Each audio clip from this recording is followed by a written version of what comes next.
श्री रुक्मिणी और नंदन साक्षात कामदेव के अवतार श्री प्रद्युम्न जी का जन्म भी हुआ। परीक्षित लेकिन ये प्रथम पुत्र प्रद्युम्न बनकर आए, इनको संभरासुर नामक दैत्य सोए हुए प्रद्युम्न जी को उठा के ले गया। हर कार्य प्रभु की इच्छा से है, उनसे कुछ छुपा नहीं है परीक्षित।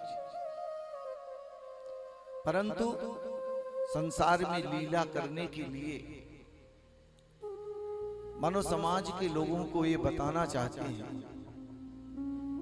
कि हर जीव के जीवन में सुख और दुख आता रहता है। सर्व सामर्थ्यवान होते हुए भी उनके पुत्र को चुराकर प्रद्युम्न लेकर के चला गया। प्रद्युम्न को श्री संबरासुर आकाश मार्ग से जा रहा था, खड़ग निकाला, मारने के लिए प्रयत्न किया। श्री नारद जी आ गए, क्या कर रहे हो? बोले ये मेरा काल है, कृष्ण का द्वारिकाधीश का पुत्र है, मैं इसका वध कर दूंगा। बोले बालक और वध, आप जैसे परम तपस्वी वीर को यह शोभा नहीं देता राजन, आपकी कीर्ति में कलंक लग जाएगा। तो क्या करूं? बोले इसको समुद्र में छोड़ दो, अपने आप मर जाएगा। बहुत सुंदर उपाय बतलाना है प्रभु आपने। सो उस समुद्र में ही श्री प्रद्युम्न महाराज को संबरासुर छोड़ दिया। एक मछली निगल जाती है, भगवत कृपा से मछली के गर्भ में ही प्रद्युम्न जी महाराज सुरक्षित हैं।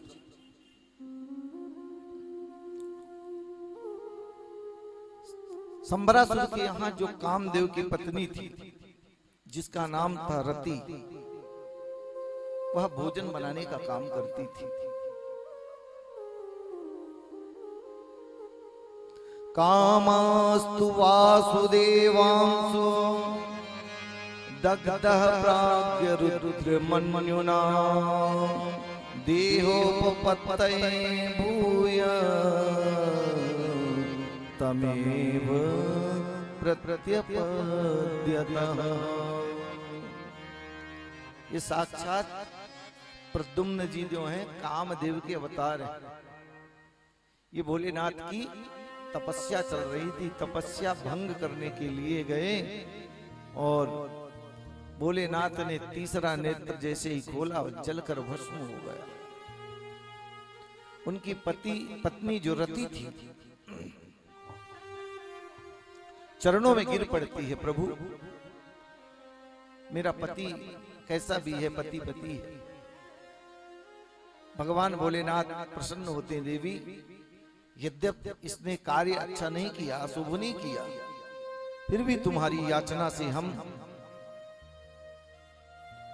वरदान देते हैं कि द्वापर में जब भगवान श्री कृष्ण अवतार लेंगे उस समय ये कृष्ण के पुत्र के रूप में तुम्हें पुनः प्राप्त हो जाएंगे। कृष्ण तनय हुई हाय पति तोरा, बचन अन्न था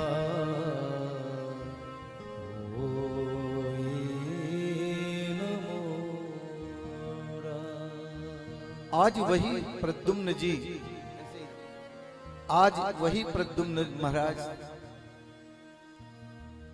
जो साक्षात कामदेव के ही अवतार है, पुत्र रूप में भगवान श्री कृष्ण को प्राप्त हुए। परीक्षित वह मछली इनको निगल गई। एक मछुआरा उस मछली को पकड़ करके और श्री संबरासुर के पास ले जाकर के बेच दिया। मछली को बनाने की बारी आई तो उसमें से एक बालक निकला। अब क्या करें, सुरति की कोई संतान नहीं थी तो बालक समझ करके पालने का काम करने लगे। धीरे धीरे नारद जी के द्वारा जब पता लगा कि ये और कोई नहीं रति, ये तुम्हारे पति साक्षात कामदेव ही, साक्षात ये कामदेव है। अब तो रति और ज्यादा स्नेह देख रेख करने लगी। कालांतर में धीरे धीरे उसके पास ऐसी एक विद्या थी जिसके प्रभाव से रति ने प्रद्युम्न को कम समय में ही युवा बना दिया। यह बात प्रद्युम्न जी को नहीं मालूम है। एक तरफ मातृ भाव दिखलाती हैं तो एक तरफ पत्नी वाला भाव भी दिखाती है। एक दिन प्रद्युम्न जी ने कहा, देवी आप एक तरह तो हमारा लालन पालन भी करती हो और एक तरफ से आप स्नेह भी दिखा रही हो। रति सारा वृत्तांत बतलाती हैं। स्वामी आप मेरे पति हैं, आप भगवान नारायण सुतः संभरेण ऋतो ग्रहान् अहम ते विकृता पत्नी रति कामो भवान प्रभु। अरे आप तो साक्षात द्वारिकाधीश के पुत्र हो।